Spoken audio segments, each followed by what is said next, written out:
सच में तुम्हारी बीवी तुम्हारे बच्चे की माँ तो नहीं बनने वाली है? या लो भाई, पकड़ो। हाँ, करवाई डाली सुमेर सिंह और उसकी जून ने बिरादरी से बाहर निकलवाने की। कुछ बातें होती हैं जो अपनों से शेयर कर लेनी चाहिए। अपनों से? क्या आप मुझे और देव को अपना नहीं मानती? क्या फर्क पड़ता है? जो मेरा है जब वही अपना नहीं, तो किसी और के अपना कहने या बनने से क्या फर्क पड़ता है? मैं आपकी बात समझ भी रही हूँ और नहीं भी। अच्छा है अगर समझ में नहीं आई तो। वैसे इतनी गूढ़ बात भी नहीं थी कि तुम्हारी समझ में ना आती। और तुम प्लीज मुझसे ये कुरेद कुरेद कर बातें पूछना बंद कर दो। मुझे अच्छा नहीं लगता। दीदी, अपना अधिकार समझा इसीलिए पूछ लिया। ये तुम बार बार अधिकार की बातें मत किया करो। इस घर में ये शब्द बिल्कुल अच्छा नहीं लगता।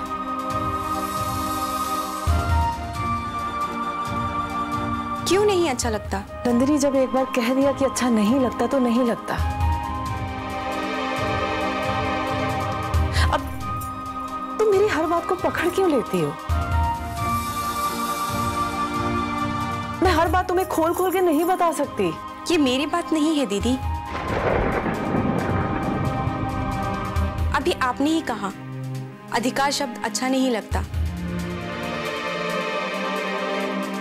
क्यों नहीं अच्छा लगता? नंदिनी, नहीं अच्छा लगता तो नहीं लगता। तुम्हें कितनी बार तुम्हें प्यार से समझा चुकी हूँ, क्यों नहीं मानती हो तुम? ये बार बार क्या पूछना चाहती हो तुम मुझसे? और क्या बताऊं मैं तुम्हें? कैसे बताऊं कि जिस दिन से इस घर में आई हूं, इस घर की दीवारों तक ने मुझे अपने पास नहीं आने दिया। और ये बार बार तुम किस अधिकार की बात करती हो? ये जो बात पकड़ ली है ना तुम लोगों ने, मेरी मां बनने वाली, जानते हो ये बात बिल्कुल झूठ है।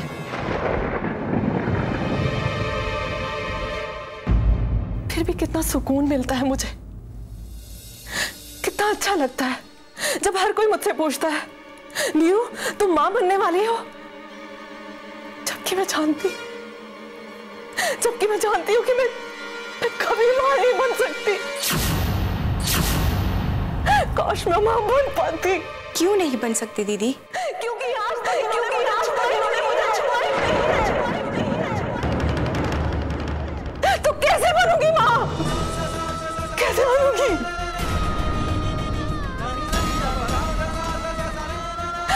अजीब परंपरा है इस घर की। एक का पति उसे छूता नहीं है और दूसरी के पति को मना ही कर दिया गया है कि उसे छूना मत, अपशगुन हो जाएगा। नंदिनी, ये जो तुम बार बार मुझसे अधिकार की बातें करती हो ना, तुम्हारे मुझे शोभा नहीं देती। तुम और मैं दोनों एक जैसी जिंदगी जी रहे। दिल जलता है मेरा। मत किया करो अधिकार की बातें मुझसे, मत किया करो।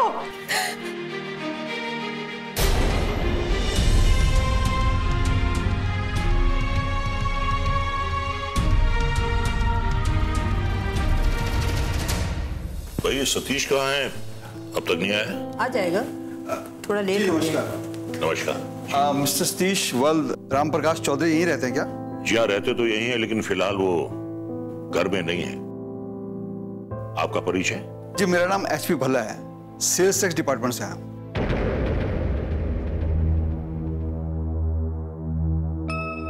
बैठिए। शुक्रिया। हाँ बोलिए, क्या काम है? ये एक नोटिस है, इस पे साइन करके मेरे को दे दीजिए आप।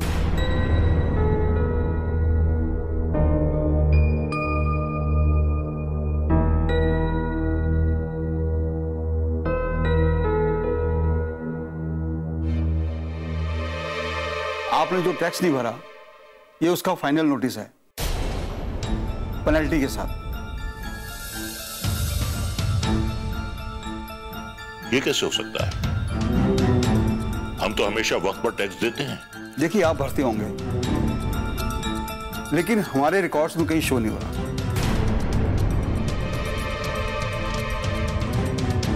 देखिए, आज नोटिस देने की और रिसीव करने की लास्ट डेट है। देखिए, जो आपके बेटे ने ऑनलाइन डीलिंग की है ना, उसका टैक्स नहीं भरा। ये कैसे हो सकता है? ऐसे ही है जी, जिनको आपने सामान दिया उन्होंने टैक्स नहीं भरा, तो हम तो मैन्युफैक्चरर के पास ही जाते हैं ना। The person who manufacture the goods, he is liable to pay the tax. ना आपने सीएसटी भरा है और नहीं आपने वैट भरा है। देखिए, ये मेरी बिल्कुल समझ में नहीं आ रहा है। देखिए, अगर आपको समझ नहीं आ रहा तो मैं इसमें कुछ नहीं कर सकता। आप रकम जल्दी जमा करा दीजिए, ये कोई छोटी मोटी रकम नहीं है। कितनी रकम है? 78 लाख, आई मीन 78 लाख।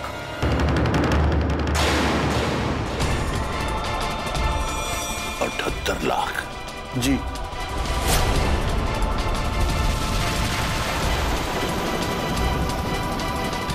भल्ला साहब, सतीश, ये पढ़िए क्या है?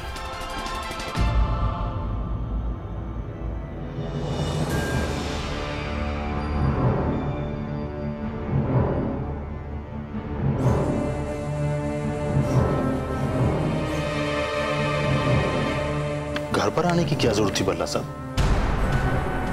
मैंने आपसे कहा तो था भल्ला साहब कि मैं एक हफ्ते में सब कुछ सेटल कर दूंगा।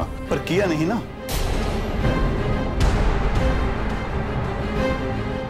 मैं भी फाइल को कब तक दबा कर रखता। ठीक है भल्ला साहब, आप परेशान ना होइए, एक हफ्ते में पेमेंट हो जाएगा। आप एक काम करिए, ये मुझे आप लिख के दे दीजिए।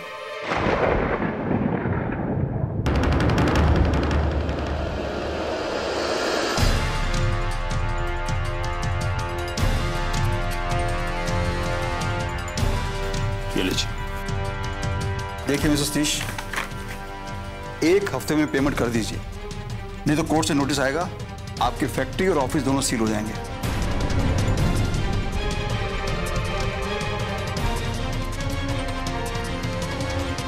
हमने आपको ऑनलाइन तो पहले ब्लॉक कर रखा है। भल्ला साहब, बार बार एहसास दिलाने की जरूरत नहीं है। अगर मैंने कहा है तो एक हफ्ते में पेमेंट हो जाएगी।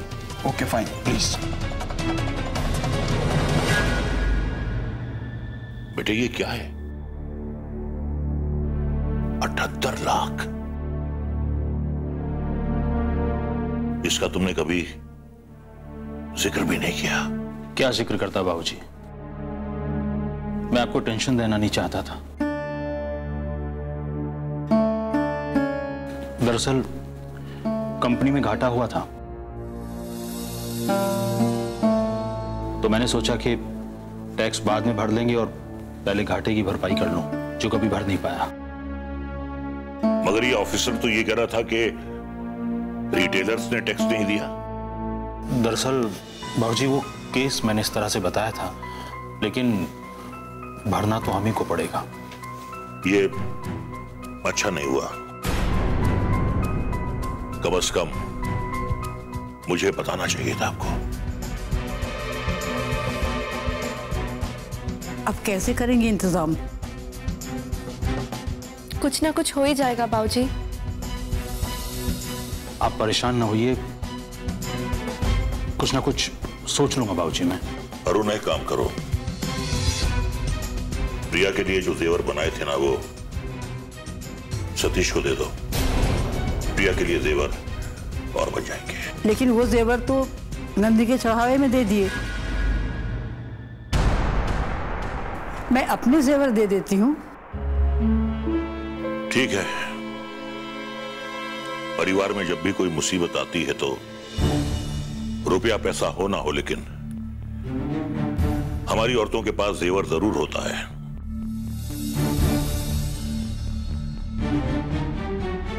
शायद ऐसे ही आड़े वक्त के लिए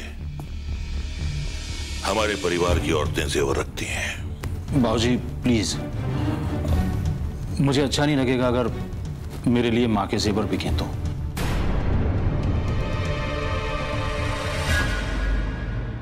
मैं कुछ ना कुछ इंतजाम कर लूंगा। ठीक है बेटे, कर ले। मुझे भी अच्छा लगेगा कि मेरे बेटे ने एक पॉजिटिव एटीट्यूड के साथ इस समस्या का समाधान किया है। जी बाबूजी। देखो सतीश, अपनी तरफ से पूरी कोशिश करो और अगर इंतजाम ना हो पाए तो फिर कोई दूसरा रास्ता ढूंढेंगे। जी बाबूजी।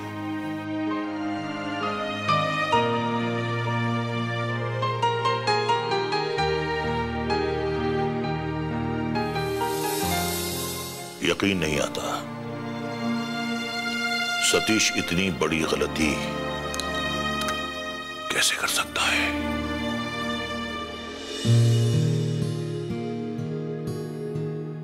मेरी नींद उड़ाकर पूरा घर आराम से सो रहा है।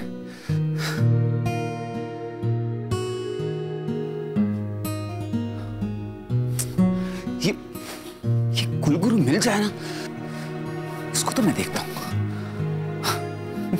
नंदिनी, क्यों तुम इन बातों में आती हो? क्या कर?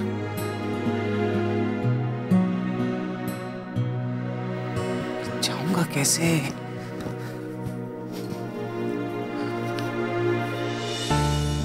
नंदिनी तो 100% सो गई होगी, परवाह नहीं मेरी।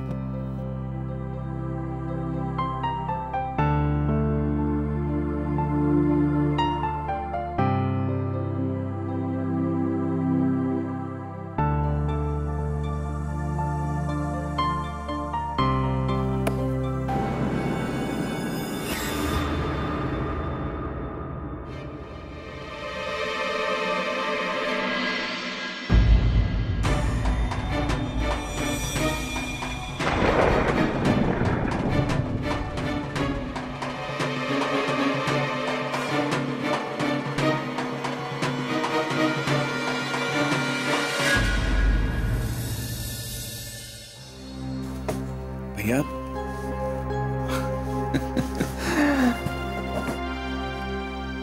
मेरा छोटा भाई।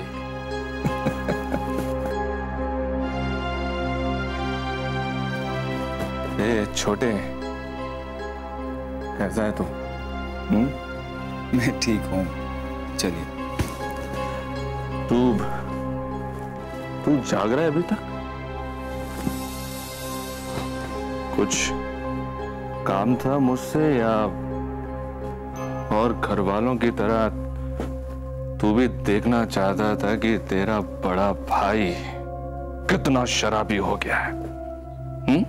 कैसी बातें कर रहे हैं भैया आप? मैं यहीं पे था, आपको देखा तो आ गया। चलिए मैं कमरे तक छोड़ देता हूँ। क्यों? क्यों छोड़ देगा मुझे कमरे तक? हा?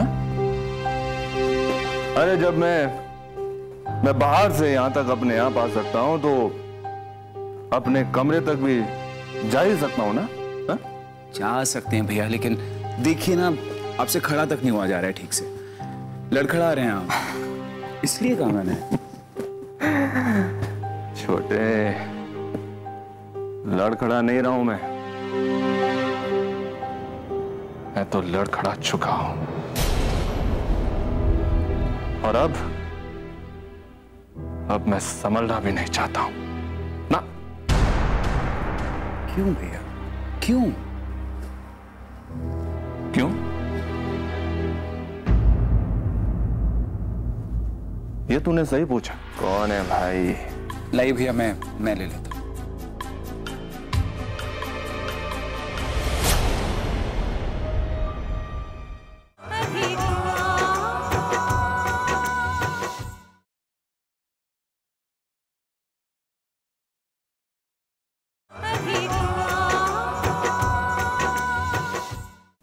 हाँ,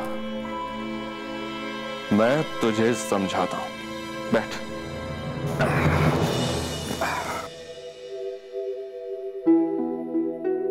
देख, लड़खड़ा कर जिंदगी जीने में जो मजा है ना, वो मजा संभल कर जीने में बिल्कुल भी नहीं है। नहीं भैया, ऐसी बात नहीं। ऐसी बात है पगले, है ऐसी बात। देख, तूने शादी की, मुझे बताया भी नहीं, मैं नहीं था तेरी शादी में, पर फिर भी तूने शादी की ना। हाँ, तो बस यही तो लड़खड़ानापन है। अगर तू होशो हवास में होता तो ये शादी तू बिल्कुल नहीं करता, और अगर करता भी तो मां कामिनी देवी की मर्जी से, उनके कहने पर। क्यों, मैं सही कह रहा हूं ना? नहीं भैया, ऐसा नहीं है, बिल्कुल नहीं। ऐसा ही है छोटे।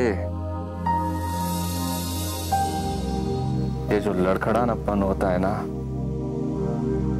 ये प्यार से आता है, और प्यार इंसान को कभी संभलने नहीं देता है छोटे, कभी नहीं। ऐसा नहीं है। तेरे लिए ऐसी बात नहीं है, क्योंकि तेरी शादी तेरे प्यार से हुई है, तेरी मर्जी से हुई है। चल छोड़, जाने दे। एक बात बताऊं तुझे, नंदिनी बहुत अच्छी है, बहुत अच्छी पसंद है तेरे, और तू चिंता मत कर। अगर तू कभी लड़खड़ाएगा तो वो तुझे संभाल लेगी। भैया, मैं कई बार आपके कमरे में आया,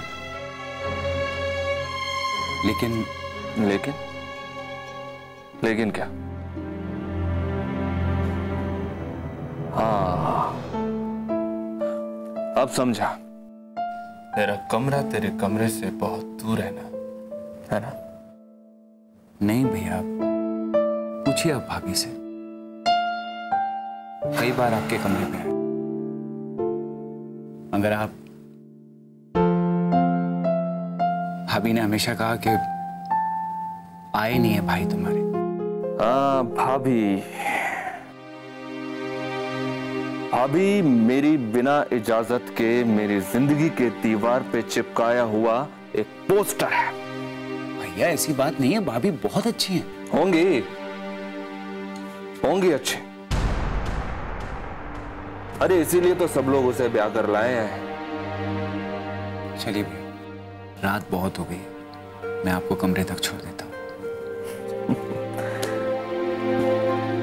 अगले तू चिंता मत कर, चला जाऊंगा मैं।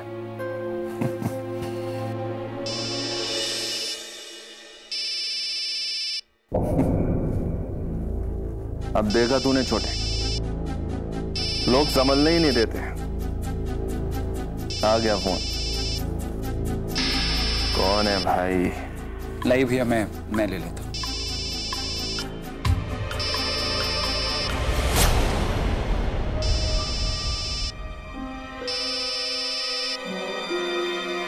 हेलो, देखिए, आप जो भी कोई हैं प्लीज कल सुबह फोन कर लीजिएगा।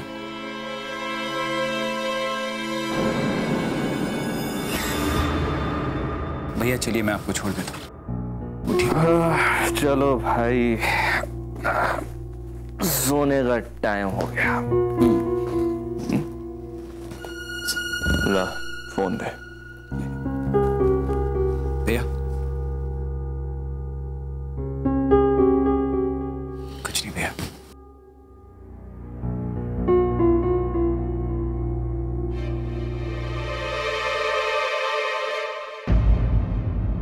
कोई नहीं समझता औरत के दर्द को, उसके उमंग को, उसके संवेदना को, उसकी ख्वाहिश को।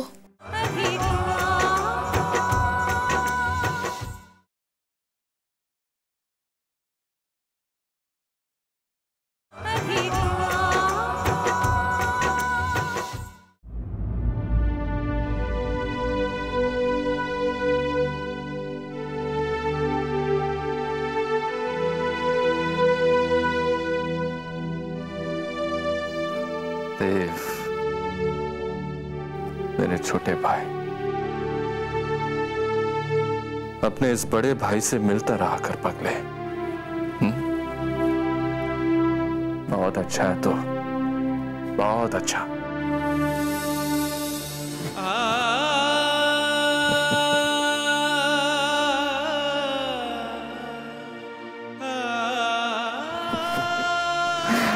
चलता हूं मैं।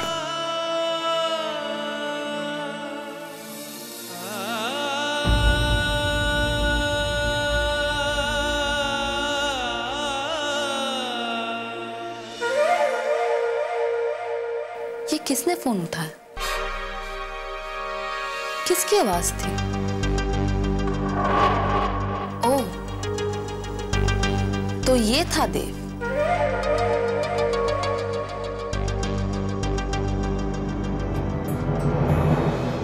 ये जानू कौन थे और इतनी रात को?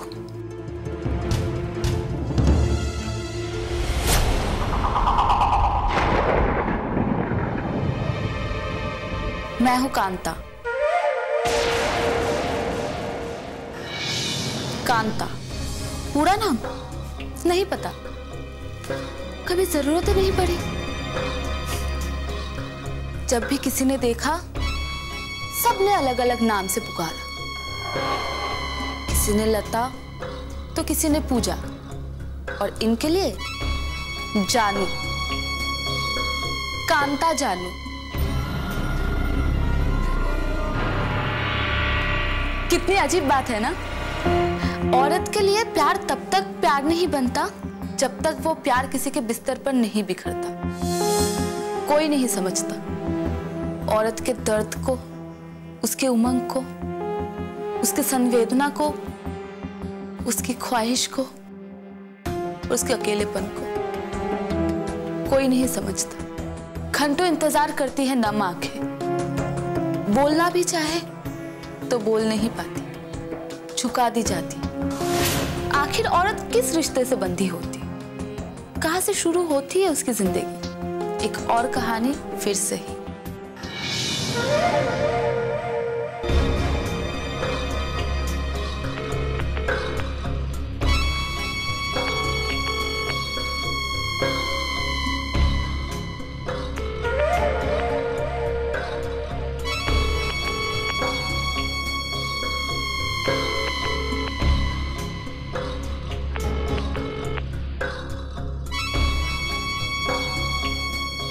सो रहे हैं सब सो रहे। बस जाग रही है तो एक रात, किसी के इकरार में, किसी के इनकार में, किसी के तकरार में,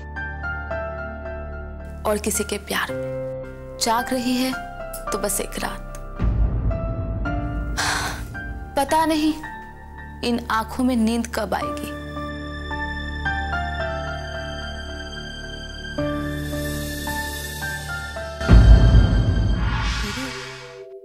अपने अधिकारों को ना पहचाना जाए